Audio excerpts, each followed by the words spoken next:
Hi guys, welcome back to RKK sports. మన ఈ వీడియోలో పీకేఎల్ 12 టాప్ 13 బెస్ట్ మూమెంట్స్ ఏంటో తెలుసుకోబోతున్నాం. Number 1 Telugu Titans play offs after 8 years. So Telugu Titans fans కి మాత్రం ఈ సీజన్ గుర్తుండిపోయే సీజన్ గా మిగులుతుంది.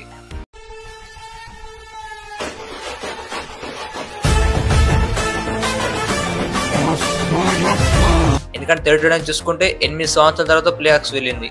అలాగే ప్రతి సంవత్సరం కూడా చాలా ఎక్స్పెక్టేషన్స్ తో వస్తారు, బట్ ప్రతి సంవత్సరం కూడా చాలా ఫెయిల్ అవుతారు. బట్ ఈ సీజన్ అలా కాదు.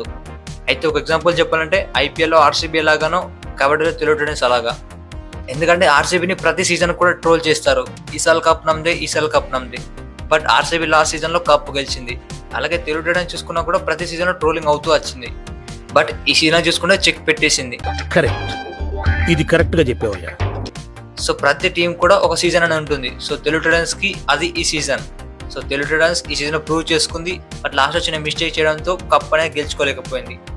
But Telugu Titans fans season 4 లో ఇలాంటి టీం మిస్ అయ్యారో సీజన్ 12 లో అలాంటి టీం ని తీసుకొచ్చారు. So ads off to Telugu Titans management అలాగే కిషన్ రెడ్డి. ఇదంతా నేను నా వైస్ ప్రెసిడెంట్ సుదీర్ఘ చర్చలు జరిపాను. ఎస్పెషల్లీ ఒకటి చెప్పాలంటే తెలుగు టైటన్స్ చాలా డబ్బు పెట్టి బిగ్ ప్లేయర్స్ ని కొంటారు. బట్ ఈ సీజన్ చూసుకుంటే తక్కువ డబ్బుతో ఒక మంచి ప్లేయర్స్ కొన్నారు. అలాగే టీం ని మంచిగా ఫామ్ చేశారు. సో అలాగే రిజల్ట్స్ కూడా చాలా మంచిగా వచ్చాయి. సో రాబోయే సీజన్లో తెలుగు టైటన్స్ ఒక మంచి కంబ్యాక్ ఇస్తుందని కోరుకుందాం. సో తెలుగు టైటన్స్ పైన మీకు ఏమైనా క్వశ్చన్స్ ఉంటే కామెంట్ చేయండి, కామెంట్లో మనం మాట్లాడుకుందాం. నెంబర్ 2 చూసుకుంటే ఫజల్ అడ్రసెలి. ఫైనల్ ఫజల్ అడ్రసెలి దుమ్ము రేపేశాడు. ఒక విధంగా చెప్పాలంటే డబంగ్ ఢిల్లీ కేసి కంబ్యాక్ ఇచ్చిందంటే ఫజల్ అడ్రసెలి కారణంగానే. ఎందుకంటే లాస్ట్ 5 minutes లో కేవలం 4 డిఫెండర్స్ మాత్రమే ఉన్నారు. సో అప్పుడు పునరుపడడానికి పాయింట్ ఇస్తే మ్యాచ్ అనేది కోల్పోతారు. సో అలాంటి సిచ్యువేషన్లో ఫజల్ అడ్రసెలి తన ఎక్స్పీరియన్స్ యూజ్ చేసి ట్యాకిల్ చేశాడు. సో అందుకే ఈ సీజన్లో సెకండ్ బెస్ట్ మూమెంట్ గా నిలిచాడు. అయితే నెక్స్ట్ మూమెంట్కి వెళ్లే ముందు మన ఛానల్కి కొత్త సబ్స్క్రైబ్ చేసుకోండి. ఈ వీడియో నచ్చితే లైక్ చేయండి. అలాగే ఈ వీడియో పైన మీకు ఏమైనా క్వశ్చన్స్ ఉంటే కామెంట్ చేయండి. సో కామెంట్లో మనం ఫుల్ క్లారిటీగా మాట్లాడుకుందాం. అలాగే నెంబర్ 3 చూసుకుంటే బెంగళూరు బుల్స్ శుభం 1 రేట్లో 7 points సాధించాడు. సో దాంతో 18 రికార్డ్ అనేది బ్రేక్ చేశాడు. అయితే ఈ రికార్డ్ చూసుకుంటే ఎలిమినేటెడ్ టు బెంగళూరు బుల్స్ అలాగే పట్నా పైరేట్స్ మ్యాచ్ జరిగింది. So Bengaluru bulls already situation లో ఉంది, కేవలం శుభం ఒక్కడే ఉన్నాడు. సో అలాంటి సిచ్యువేషన్ లో 6 points plus bonus point, so దాంతో 7 points తెచ్చి టీం ని కట్టెక్కించాడు. సో అదే కాకుండా ప్రదీప్ రికార్డ్ కూడా బ్రేక్ చేశాడు. సో ప్రదీప్ చూసుకుంటే ఆ టచ్ పాయింట్లు 2 extra points, so total 8 points. But Shubman చూసుకుంటే 6 touch points 1 bonus point. So దీంతో ప్రదీప్ రికార్డ్ అనేది బ్రేక్ చేశాడు. సో బెంగళూరు బుల్స్ కి ఒక మంచి రేట్ దొరకడని చెప్పుకోవాలి. Number 4 Aditya Shinde 4 points in qualified 2. So Telugu Titans ప్రతి ఫ్యాన్ కూడా ఈ రేట్ అనేది గుర్తుండిపోతుంది. ఎందుకంటే ఈ ఒక్క రేట్ తో తెలుగు టైటన్స్ రాతనే మార్చేసింది. చెప్పాలంటే ఈ రేట్ జరగకపోతే తెలుగు టైటన్స్ కప్పు గెలిచేదేమో. సో కబడ్డీ చూసుకుంటే ఒక్క సెకండ్ ఒక్క రేట్ కూడా సరిపోతుంది, గేమ్ ని ఇలా మార్చేయచ్చు. సో ఆదిత్య షిండే అది చేశాడు. అలాగే తెలుగు టైటన్స్ డిఫెండర్స్ కూడా ఆ మ్యాచ్ లో పర్ఫార్మ్ చేయలేకపోయారు. సో అందుకే ఆ ప్రెషర్ తోటి ఆ పాయింట్స్ అనేది ఇచ్చేశారు. అయితే ఆ 4 points ఎవరి కారణంగా వెళ్ళాయో కామెంట్ చేయండి. అంటే తెలుగు టైటన్స్ డిఫెండర్స్ నుంచి ఎవరు మిస్టేక్ చేశారో కామెంట్ చేయండి. నెంబర్ 5 చూసుకుంటే Bengaluru bulls Deepak Shankar MVP of the season. ఈ సీజన్ చూసుకుంటే అతనికి మొట్టమొదటి సీజన్, బట్ ఎక్కడ కూడా అలాంటి తలబడలేదు. సో చాలా ఎక్స్పీరియన్స్, చాలా కామ్ గా ఈ సీజన్ కంప్లీట్ చేశాడు. ఎస్పెషల్ ట్యాకిల్ చూసుకుంటే 64 ట్యాకిల్ పాయింట్ చేశాడు. సో బెంగళూరు బుల్స్ ఈ సీజన్ ప్లే ఆఫ్స్ వచ్చిందంటే ముఖ్యమైన కారణం దీపక్ అలాగే అలీరేజా. సో వీళ్ళిద్దరికి బెంగళూరు బుల్స్ కి ఈ సీజన్ లో పెద్ద వరం అని చెప్పుకోవాలి. ఎస్పెషల్లీ ఈ టీం చూసుకుంటే యంగ్ టీం. సో ఎవరు కూడా ఈ టీం అసలు ప్లే ఆఫ్స్ వస్తుందా అని అనుకున్నారు. బట్ ఈ టీం చూసుకుంటే టాప్ 4 లో ఫినిష్ అయింది. బట్ ప్లే ఆఫ్స్ లో చూసుకుంటే ఎక్స్పీరియన్స్ అనేది మ్యాటర్. సో ప్లే ఆఫ్స్ లో క్లియర్ గా వాళ్ళకి ఎక్స్పీరియన్స్ లేదు. సో దానివల్ల ప్లే ఆఫ్స్ లో మ్యాచెస్ అన్ని ఓడిపోయారు. సో రాబోయే సీజన్ లో ఒక మంచి ఎక్స్పీరియన్స్ ప్లేయర్స్ కోసం చూస్తారు. బట్ ఒక ఎక్స్పీరియన్స్ ప్లేయర్ ఉంటే టీమ్ కి ఎంతో బెనిఫిట్ ఉంటుంది. Number 6 Shankar Gadai super tackle with 1 hand. అయితే ఈ సూపర్ ట్యాకిల్ హిస్టరీలో నిలిచిపోతుంది. ఎందుకంటే శంకర్ గడై అలాంటి ట్యాకిల్ చేశాడు. సో ఎవరు కూడా ఈ సూపర్ ట్యాకిల్ ఎక్స్పెక్ట్ చేయలేదు. సో అందువల్ల పీకేలో ద బెస్ట్ ట్యాకిల్ అవార్డు కూడా గెలుచుకున్నాడు. అయితే తెలుగు టైటన్స్ చూసుకుంటే కేవలం 2 players మాత్రమే ఉన్నారు. సో అప్పుడు పంకజ్ మోహితేని కేవలం సింగిల్ హ్యాండ్ తో ట్యాకిల్ చేసి ఈ అవార్డు గెలుచుకున్నాడు. బట్ శంకర్ గడైకి ఈ సీజన్ లో అంత ఛాన్సెస్ దొరకలేవు. బట్ అతనికి వచ్చిన ఛాన్సెస్ మాత్రం మంచిగా ప్రూవ్ చేసుకున్నాడు. సో తెలుగు టైటన్స్ కి ఈ సీజన్ లో ఒక పెద్ద ప్లస్ పాయింట్ గా మారాడు. నా ఒపీనియన్ ఏంటంటే రాబోయే సీజన్ లో స్టార్టింగ్ 7 లో ఉండే అవకాశం ఉంది. సో మీరేమనుకుంటారో కామెంట్ చేయండి.